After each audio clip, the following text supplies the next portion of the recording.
You're watching Face to Face. I'm your host, Tim Vince, and I'm delighted to be joined by Elizabeth Harewood. And you are the Executive Officer of the Association of Christian Teachers. So that's what we're going to talk about. Absolutely. It's good to see you. Well, thank you for having me. And you're based in the north, so it's great to have you. Yep. In the south of Watford Gap. But yeah, it's really interesting because your movement or organisation, you're connected with teachers all over the UK and beyond. And beyond as well. Yeah, amazing. Yeah. And it is the most important profession, I think, that we've got in our country. And so it's really good that you're connecting and supporting folk. But tell us first, Lizzie, what drew you into teaching? Because you were a teacher before you took up your present role.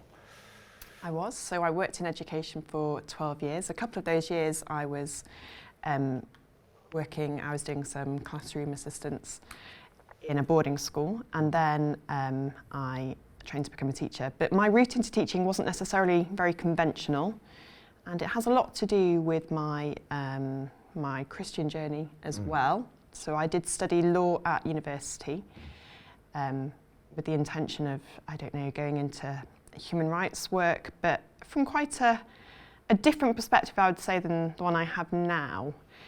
At university is where my faith was really kind of solidified, and I got to grips, I think, with the gospel for the very first time. Yeah. And then after that, I met my husband, who kind of also helped to change the path of my life, and the rest is history, as you might say. I went into a few different jobs, worked in a school for a couple of years alongside my husband, who did some chaplaincy there. And I thought, you know what, I feel I could do this, and I loved this interaction with these young people. I knew that the only subject I would want to teach and be able to teach would be English. Yeah. It was a love of mine from an early age. Yeah. And you're teaching more senior kids, so. Yes, absolutely. And actually, as part of my law degree, I did do some English modules as well. So, I kind of stepped out in faith, wondered whether a university would accept me to do a PGCE, and they did. And then I taught English in Oxfordshire for a couple of years, and then we moved up to Yorkshire with my husband's ministry. He's a church pastor. Okay, wonderful. So, and then I've taught in South Yorkshire as well. Wonderful. So you're really well suited to the role, because I think it's so variable. I don't know how many thousand schools there are in the country, but it's so variable in terms of provision and whether you've got a head who's pushing one agenda or another, or whether you've got a Christian ethos school or completely secular school, but that you're connected with teachers who are involved in all these contexts. Absolutely. Yeah. And I've taught in schools, and I've worked in schools that have very different ethos. I've worked in a Christian boarding school. I've worked in maintained schools that have no particular Christian ethos. I've worked in affluent areas, and I've worked in very deprived areas. So I feel that I've got a good cross spectrum of the scene. So that's equipped me well. Yeah. And how has it changed? So you've been doing it, I think you told me, for about 12 years or so. Is it I know these are all leading questions, but is it a kind of stable situation, or is it a moving target? We've got governments, it's become political, so you've got governments trying to pass legislation. Give me a nice summary of how you see things changing. It feels that education has got ever more entangled in culture wars and has been politicised to quite a great degree. Now, I feel very fortunate in that my own practice, I was probably quite sheltered from that.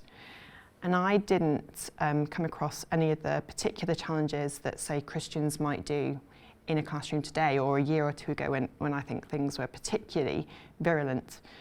But I did suffer from the other stresses and the other problems that teachers of all faith and all faiths and none suffer with, which is stress and workload and just the general kind of backlog of things you've got to do and to prove that you're doing things well, and that to me, to be honest, did result for me in quite a stressful moment of my life, which is actually why I walked away from the classroom just over 3 years ago. So I can see the generic stresses of education that have been created by all kinds of decisions, and we cannot blame one government. That's right. Yes, irrespective of what you say culture was. I personalise all these interviews, and I think, you know, I've experienced that, and I've never taught, but I remember being, you know, in classes, especially biology as a kid, and my teacher, being a Christian, said, "Well, I have to teach you this," but he was brave enough to say, "But I'm a committed Christian," and he would explain it another way. More difficult to do that today. I won't tell you how many years ago that was, but over 40 years ago. More difficult today in a secular context to say you're a Christian and this is your belief. It is, yes. So I think with cultural expectations, it is more difficult. However, there's nothing that has changed in the law to say that you can't be open about your faith in school. Obviously, you cannot proselytise, and you cannot force a confessionalism in RE or even in, you know, a daily act of collective worship. But there's absolutely nothing to say that you cannot share your faith. And in fact, the law mandates that every school should have a daily act of collective worship that should be, in the main, broadly or entirely Christian. And I think that is a gift to our country, a gift to our teachers, a gift to our churches as well, an avenue in. So. Yeah, and I remember that was honoured, not more in the breach. you know, it was honoured and observed when I was a kid. You know, we would have an assembly, I think it was every day, and we'd have the Lord's Prayer.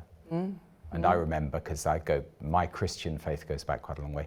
I remember, you know, being given permission to sing choruses in front of the school. Oh, those lovely days, yes. And they were wonderful days, but today, you know, the act of collective worship could be anything now. It could be, and I think, you know, we would be naive to say that schools follow this, even the majority of schools, or even half schools in the country follow this legal requirement. It's not really something that OfSted inspect, but it is still a gift, and it is still something that if Christians are prompted, they can get involved in supporting schools in their legal duty. And I actually think that's where local churches, schools work groups that exist in many communities, they can use this legal entitlement and they can support schools in that duty. And Christian teachers as well can gently challenge heads and leaders if they're not delivering that, and they can offer to take some of these sessions. So what a great opportunity. Another area, because you know, in a sort of secular framework, sometimes laws are put with the best intentions to protect and safeguard, let's say, because there has been abuses, you know, that are uncovered over our lifetime. But, you know, just even what used to be natural, let's say, to comfort a child who's upset, can't do that anymore, because you can't have any physical contact. You know, is that true? No, in terms of giving a kid a hug when they are, you know, upset, or I don't think you're allowed. That's a blank. No, that's not. I don't think that's because. I'm glad I'm talking to a lawyer, by the way, because I can find out. Although I studied law, I'm not actually a qualified lawyer. Okay. So please No, don't attribute that to me. Good. But I think there has to be discretion used. So, for example, there will be many young people for whom physical contact, particularly in primary school, is almost unavoidable. And you cannot have a child who has particular needs or severe emotional needs who actually, you know, if there's some kind of agreement, particularly with parent or carer, for a teacher to put their arm around, or if the child comes up to you and gives you a hug, to push them away would be, I think, quite cruel. And actually, I know of one teacher in my children's school, and there's a little boy in one of the classes who has various needs, and actually, she's a Christian teacher, and she's been known before to have the child on her hip because he has so many emotional needs when she's trying to teach. And although that's not ideal, you would never want to do that, but in certain circumstances where there's an overriding need and perhaps that child has certain things in the background that means that they are very vulnerable. But I think, yeah, you wouldn't just walk up to a child in the playground and say, give me a hug.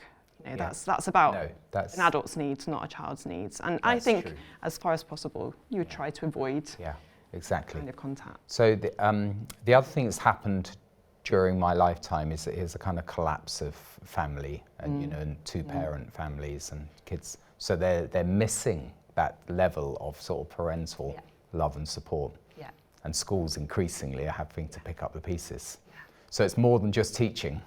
It's quite a calling, really. Absolutely, and it's a bit of a cliche, isn't it, to say, but the reason it's said so often is because there's so much truth in it, that teachers are operating as social workers, as nurses sometimes, even particularly in special schools, as therapists, as counsellors, and even sometimes as parents. You know, I know of teachers, particularly in one school I worked in, where they would take kids' uniform home and wash it and bring it back the next day because there was no one at home who could or would do that. And I think that goes to show the kind of people that most teachers are. They desperately want to love and serve their children and help them to learn and to flourish. So yeah, and it just shows that teaching is a profession that has great value and worth and should be respected, I feel, in our society. Yeah, and so Christian teachers in the mix, as it were, how are you, it seems as though to connect with Christians who are in the profession is quite difficult because of all the rules. You're a kind of not para-church, but a para-school organisation that is giving support. Yeah, we are a para-church organisation. Yes, absolutely. So, you know, we're a Christian organisation, evangelical Christian organisation. We exist to connect Christians that work in education. Although we are called the Association of Christian Teachers, we do support those that work in schools as well, or that might have a voluntary role, that might be governors. We also seek to resource them with biblical helps, resources and materials to help teachers think through their practice from that Christian perspective, that distinctly Christian perspective, and resources as well that help them to navigate sometimes that tricky terrain of being a Christian, where that intersects perhaps with the law or with cultural expectations. But then we also seek to go ahead to be on the front foot and to influence the context for the safety of Christians in education, but also for the wider good of society, for young people, for education, to help children flourish in a way that we believe glorifies God. Yeah, it's wonderful, really. If we go back 150 years ago, most schools were Christian foundation, whether it's non-conformist or the Anglican schools. And again, as a punter looking from the outside, I think, well, isn't it sad that the overt Christian control has gone, because it was all handed over to the state, entrusted to the states, and now we're sort of fighting a rear guard. Sorry for using cultural war terminology, but almost a rear guard fight to try and just re-establish some of the principles which started the whole movement of schooling. Absolutely, and you are 100% right in that the majority of schools in this country, if not all of them, were started by Christian philanthropists, and particularly in parts of the East End of London, schools were set up with the intention of educating the poor, of those that were vulnerable who wouldn't have necessarily had the means, the money to afford an education. This was done with such incredible intention, and to share the gospel as well, to educate their soul, to help them come into that relationship with the Lord. And I would say, though, remember that the biggest provider of education in the UK or in England certainly is the Church of England. It is. And I would say there are some church schools that are still teaching biblical truths and are still doing some good work, but I would say that they are probably in the minority, and I think there's a neglect that's happening there and forgetting of the past, which is very sad. Yeah, because there are still independent schools. I don't want to, tar them all with the brush, but who, and when I say this, I'm sort of inverting it slightly, because who still hold to their ethos, who are still, their sort of founding documents say, well, the headmaster or head teacher or headmistress would have to be a practicing Christian. And that, without that, it sort of sets the tone of the school. And nowadays, you're not the Association of Christian Head Teachers, but it does seem that a lot of it hinges on whether you're getting support. If you're a Christian teacher, are you getting support for practicing your faith from higher up the school? I think that's the thing. The head teacher will set the tone and the ethos and the culture of a school. And I have to say, I think there are just as many evangelical or Bible-believing Christians in non-church schools as there are in church schools. So I don't believe nowadays that the Church of England character necessarily imbues helpful kind of teaching to young people. In fact, I've seen some of the worst cases of treatment of Christian staff within Church of England schools. Right. And that is very concerning. I must say, obviously, I'm here not to talk about the schools. We work with within individuals, with teachers, with leaders, with the staff. So we're here more for them, to support them from that sort of personal perspective. And what we hear with the headlines doesn't represent all. I mean, there are teachers who, well, it depends on temperament and personality. Some are more, up for a fight, as it were, culturally, but others just want to get on with the job, as you've said. But what can you do? Because I think you do more than just support, don't you? You actually do try and influence policymakers and say, look, can you give us an easier ride? And I'll get onto that in a minute, but go on, just tell me, some of the examples of what you do. So when it comes to influencing policymakers, we seek to gather evidence from membership, particularly with regards to some of the things that we hear they are very concerned about. So one concrete example would be, we did a bit of research into attitudes towards Christian perspectives on relationships and sex education within schools, and we asked our members and further afield, Christians in education, for details of some of their treatment, for some of the things they'd experienced in schools. And overwhelmingly, there was a sense of concern that whilst other ideologies were being taught sort of liberally and affirmed, that sometimes if you were a Christian, even if you hadn't expressed a view overtly, you were either taken off teaching relationships and sex education because there was this perception that you might say something bigoted or wrong, or you were told that they had no choice but to teach something that was very much against their principles and their biblical convictions. And there were other cases where... But potentially leading to them being suspended. I mean, I see the headlines, but that's... I think the reality is that a lot of these things happen and they are then resolved with either someone capitulating and saying, okay, I will teach this, or all right, I won't do that. Yeah.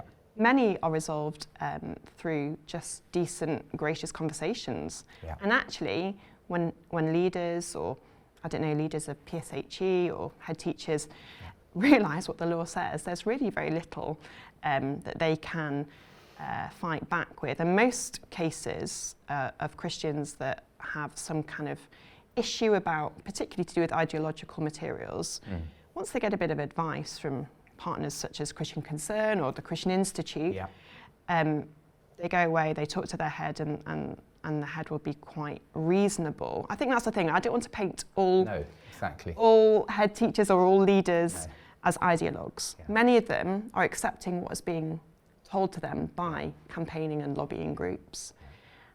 Though I feel that now the tide is turning. Okay. I do feel that we're on a trajectory because towards... the RSE guidance that was published, I can't remember, or whatever, I think it was 2019 Yeah, actually. it was, yeah.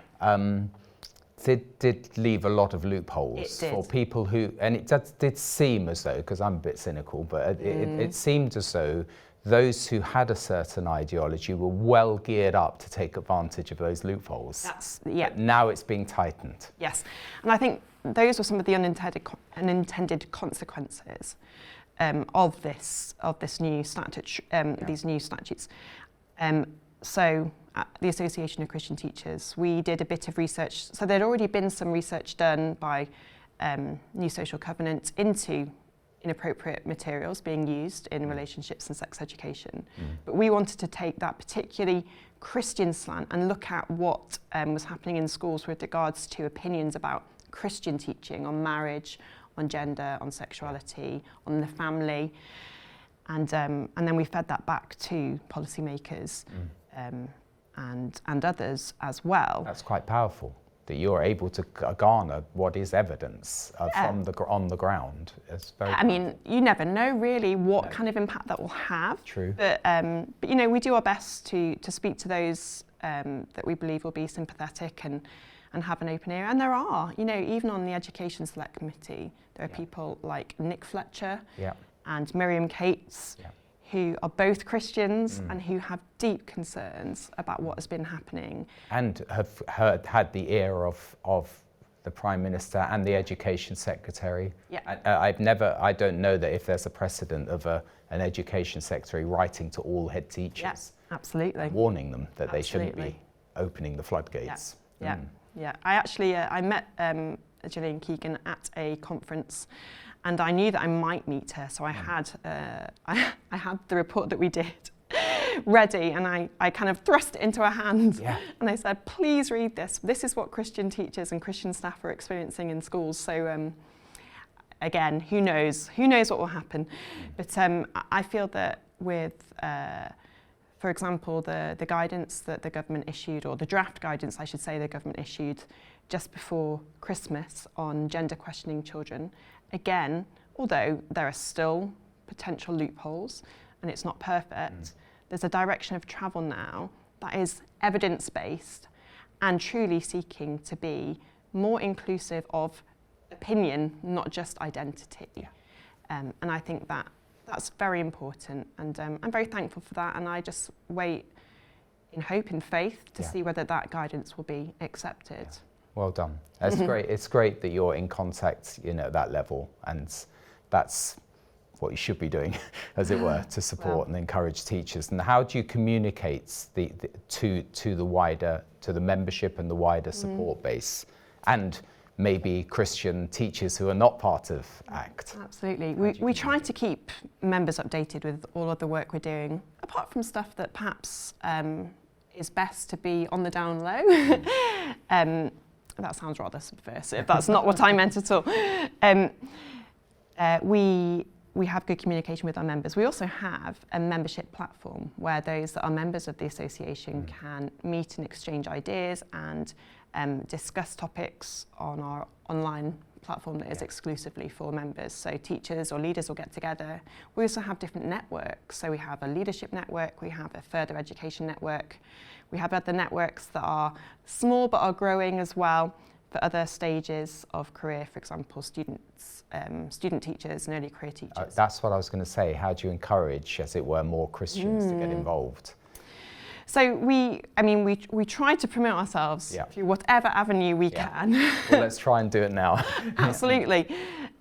So we did a bit of research alongside the RSE research, and we figured out that there are about, this is an estimate, but through various data, including teacher tap and census data, there are about 160,000 teachers who would describe themselves as Christians in the UK. Wow.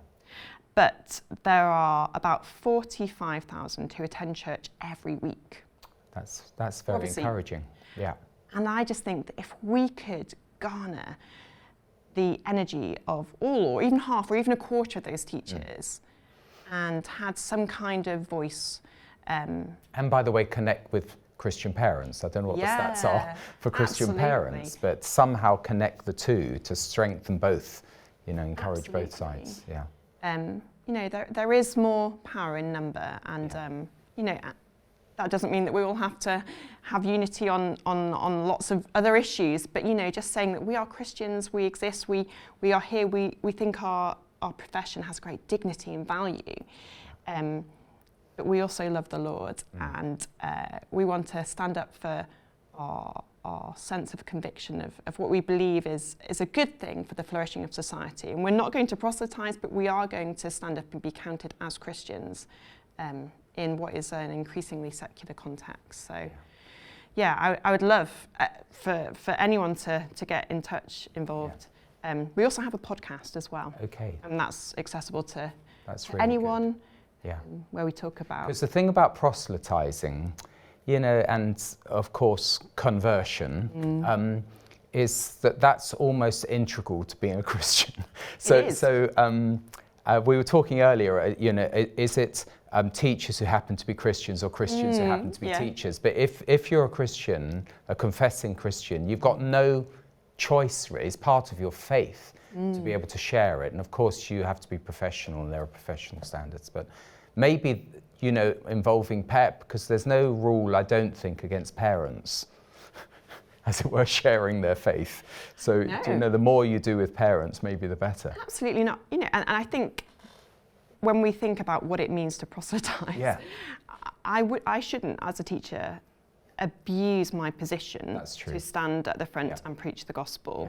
However, I am permitted, where appropriate, to share Bible stories, to even share what the gospel says in an assembly. Yes. However, I cannot force a sense of, you know, put your hand up if you believe this. But by the way, the gospel, we're completely out of time, but I could throw it the other way, the way with PSHE classes, where they're literally trying to convert kids. And my son has been in such a situation and penalised for not doing it. And we're in the last 30 seconds, so we're going to have to carry on after the show talking about it. But it's wonderful to talk to you. And we are, all we need to do is, as it were, not hide our light under the bushel. And let our light shine, which is what you're doing. Thanks so much. Bless you, Lizzie, for all you're doing. And just have to say thank you also to you watching this, and we'll look forward to seeing you the next time we go face to face.